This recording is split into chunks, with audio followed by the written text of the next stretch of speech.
Depression is very serious. Depression, for most people, have become a crutch. Depression does not supposed to ruin your life, but it's the habits that are formed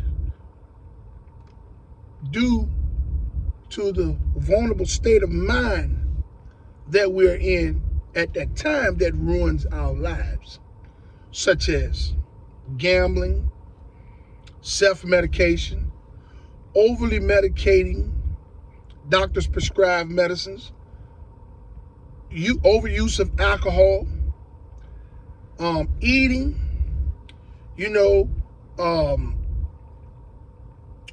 hanging with the wrong types of people. These are the things that tend to cause harm to us while we are going through this vulnerable state mentally. These are habits that are formed and things that we do when we are going through this vulnerable state mentally. Depression is a very, very deep topic. You can go to all of the therapists and all of the doctors and get prescribed all the medication that you want. And for a lot of you all, it may help, right? But depression is a state of mind, and sometimes people just need time to gather themselves if they're able to, so they can reset, a lot of times sitting around moping into what happened in your situation or your past, or beating yourself up for your current state or your current situation in your life is not gonna cut it. And I know that's easier said than done. No, I'm not a doctor, but I was depressed for over 10 years. And I didn't get any help from any doctors, nor did I well, one time, I told my primary care doctor that I was feeling real bad, and she gave me some Zoloft. And I took the pills for 2 days and I almost committed suicide. So that right there scared me enough not to want to take medicine. I'm not telling anyone not to go to the doctors or take medication. I'm telling you that I didn't, and I suffered. I only had my mother and my grandmother to support me.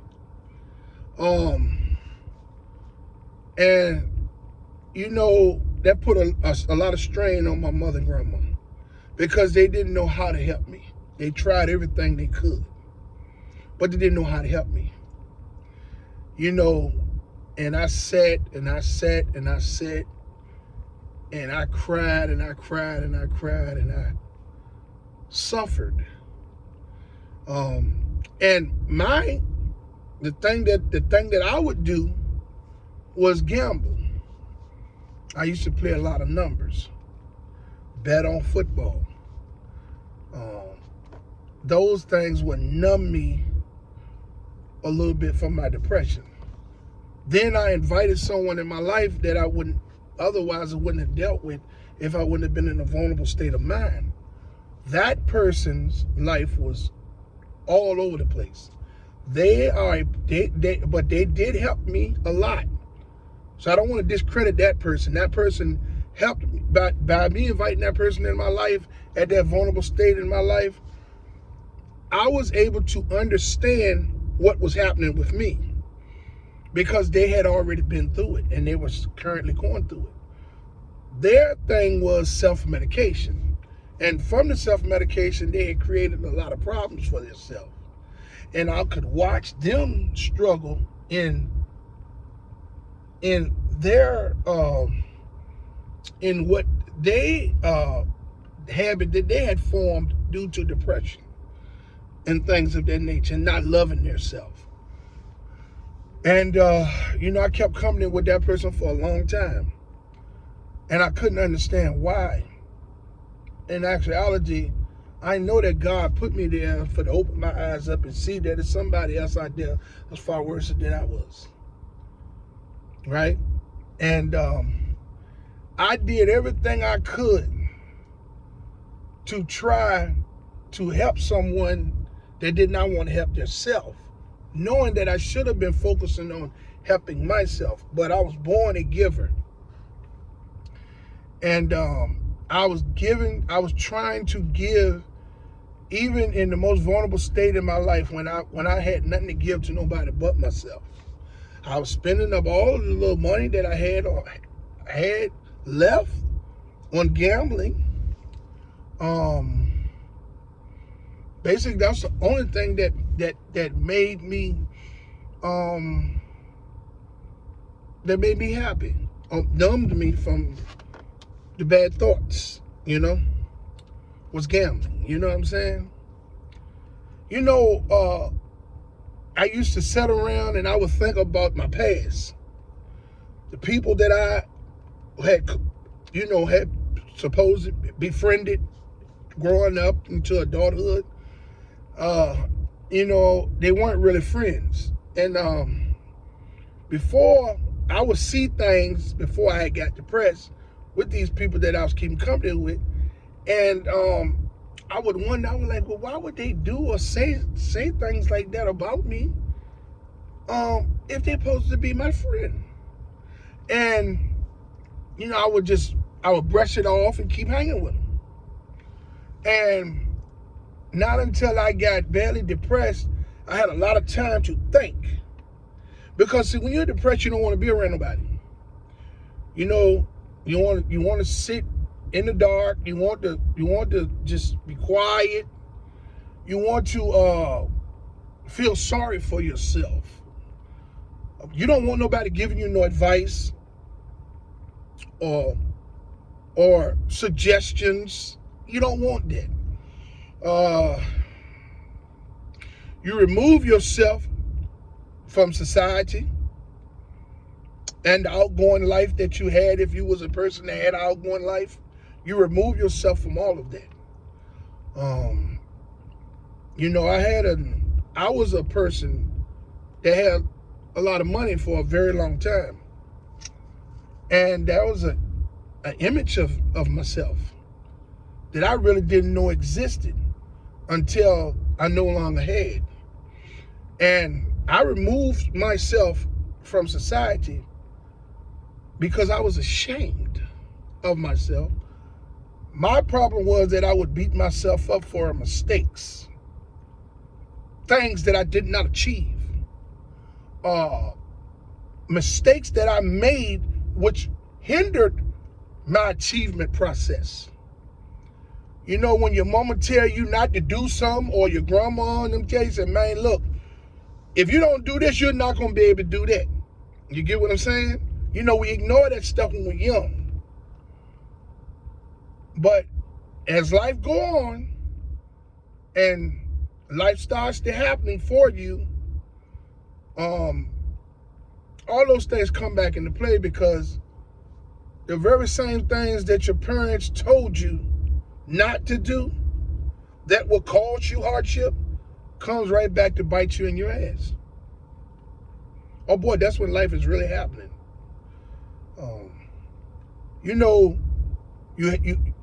You be with friends that you think are your friends, and they do things to you that hurt you, and you're like, damn, I thought these people were good people. Oh man, fuck them, I ain't hanging with them no more. That's a wound to your heart that you brushed off.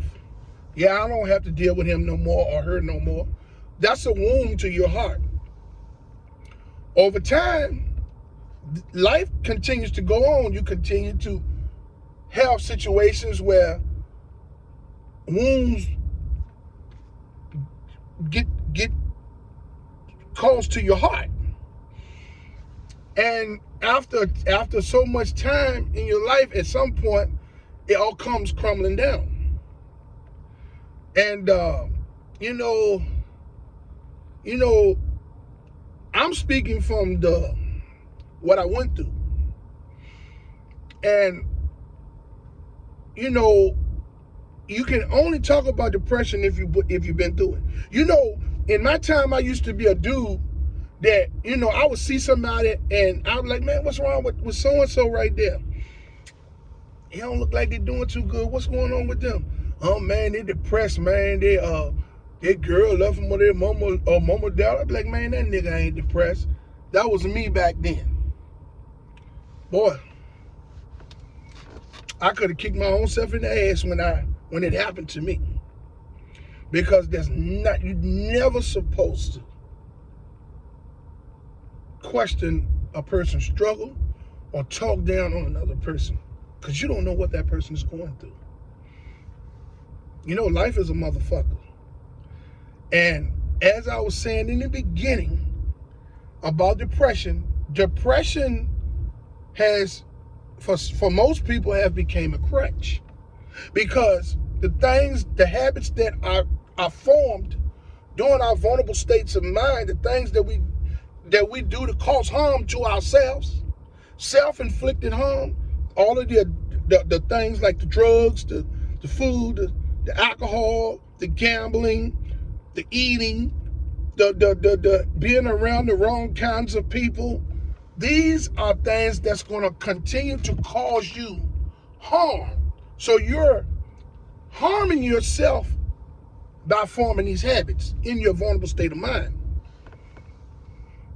which these habits become dependencies. Because that girl that I told you about, that person that I got involved with, okay, in my most vulnerable state, there was things that I was doing with her that I wouldn't have never done before as a street dude. So we created a way. She came up with a way that we could make some money. And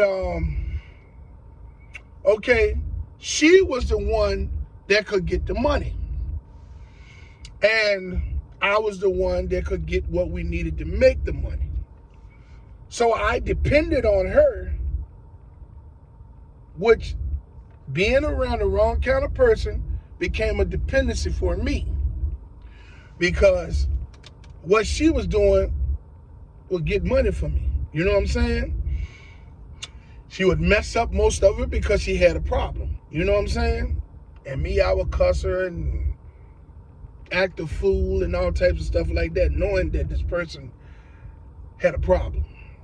But my mind was so messed up, and I was such in a vulnerable state mentally, I didn't know if I was coming or going. And I had involved myself with someone that was already struggling in that department, you know? You know, they say everybody that looks good isn't always good, you know what I mean? I always had a thing for beautiful women, you know? Not to discredit that person, I learned a lot from that person, because as I was going on and I was struggling with this depression, you know, I used to play a lot of poker. That's the gambling I was telling you about. And when I was playing poker, you know, I would be there and I would be winning. And then I would get these pains in my chest, and it would be like my breath was short. And I just didn't want to be around people at that moment. I'd be like, oh, I'd be confident because I can't get my breath. And I never knew what those things, I thought I had asthma or whatever. So I just push my chips in, hurry up and leave out there. By the time I get outside and get in the car and take a deep breath or two, the pain will go away, but I still will have these butterfly feelings in my body. And I never knew what it was. For about a year, I never said anything about it. Then one day I told her about it. And she said, look, she said, man, what those are panic attacks. You're having anxiety problems. That's attached to the depression. I was like, wow. And she told me ways to deal with it. Right? What I did was I just removed myself altogether from the poker scene. You know, I just Passed my time by playing poker online for free. But like I said, I played numbers every day, and I would bet on football during football season, just lose money. I just gambled because it numbed me, you know. And so, you know, depression becomes a crutch for most people because we form habits during our vulnerable states of mind that become dependencies. This is what eventually ruins our lives. If we cannot get a control of the dependencies that we have formed along the way, the habits that if we can't get control of the habits that we have created along the way that have became dependencies, this is what ruins our lives. A lot of us don't get a chance to make it that far because we tend to believe that we're just nothing but fuck-ups. We just can't get our lives right. We just can't stop feeling like the worst person ever, and just ended. My cousin, his name's George Reeves III, a.k.a. Nico, a.k.a. Black Smoke. He committed suicide about 13 years ago. And it broke my heart because he was like a brother to me. Oh, Lord, it took me a long time to get over his death because I spoke with him about 30 minutes before he killed himself. He basically told me what he was going to do. He just didn't tell me how he was going to do it. And that bothered me a lot. Well, I just wanted to talk to y'all today about depression. You know, hey man, we can beat that depression. The one thing that I learned about depression was, when I was going through it, was that when I decided, I said, you know, so one day I was with the girl, whatever, that person that I was telling you about, and things just, for some strange reason, I felt something and it became HD clear. Everything became HD clear, and I'm like, what the hell is going on? And she looked at me, she said, you okay? I was like, I'm trying to figure out why is everything so HD clear. Okay, so then it's like my mind was trapped. It had a net on it, and everything just started shooting everywhere. My mind just started racing 90 miles going south. So this is something that happened to me. And this has happened after at least 10 years of being depressed. And all of a sudden, the first thing came to my mind was, I got to get a grip of myself. I got to get rid of her, right? I was scared because there was a dependency there financially. And then I fell in love with the girl, okay? But the only way for me to move forward is I got to get rid of her, right? And I did. And it took me 2 months. I went through withdrawals as if I was on drugs or something. It was hard because I almost went back to messing with her a couple of times, but I had to rid myself of her. And then, in order to keep my mind off of her and that situation, the dependency that I had created by having a person of that stature around me, I started going to the gym. And I'm gonna tell you, the first couple of days I went to the gym, I cried going. Because, you know, people that's depressed don't want change. They're scared of change. They don't want to get out of the comfort zone. They want to stay depressed. They want to stay feeling sorry for themselves.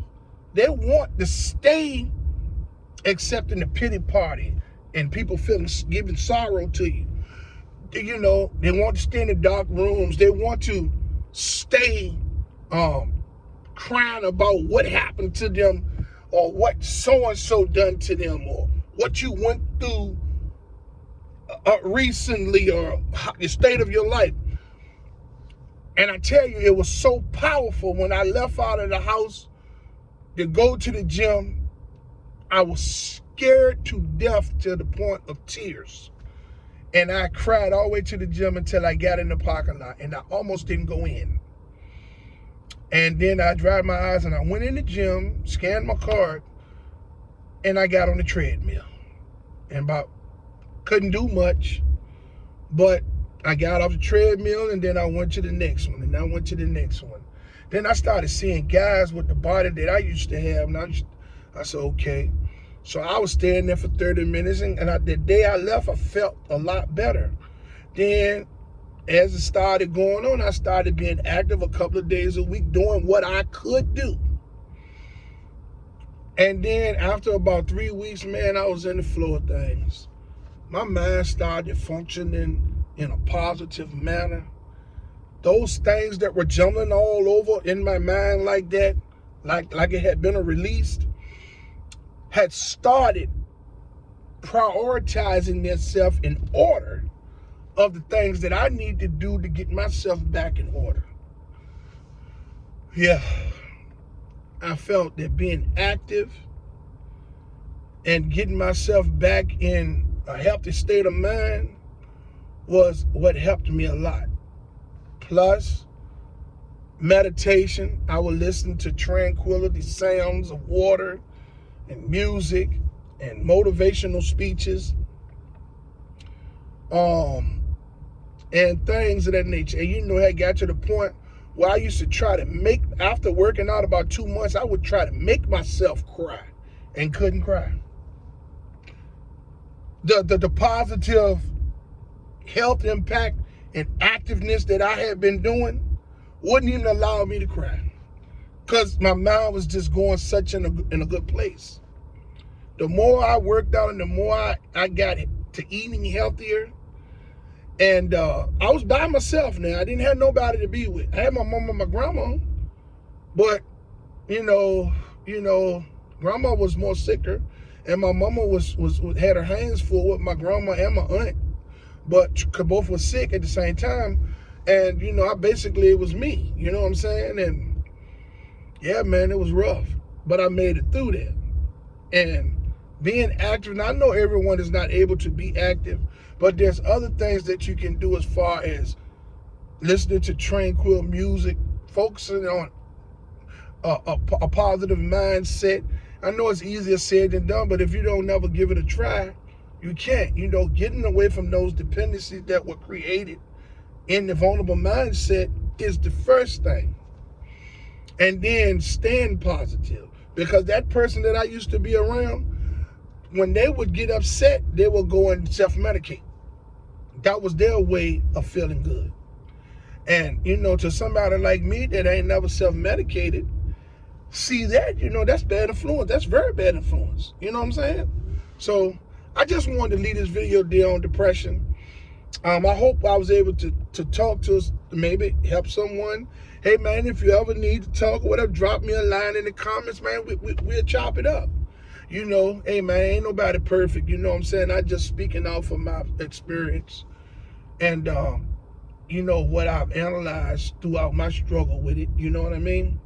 I hope everyone have a wonderful day today. Hey, to all my strikers and protesters, Lyft and Uber drivers and gig workers, I support you all 100%. I commend you all for your stern pertinacity and courage and courage to stand up and fight for change for everyone. To all of those who have subscribed to my channel, like, subscribe, and hit the notification bell so you can stay in the loop for my latest video. Hey, man, I love y'all out there. You all have a wonderful day. And until my next video, let's get this bread, baby.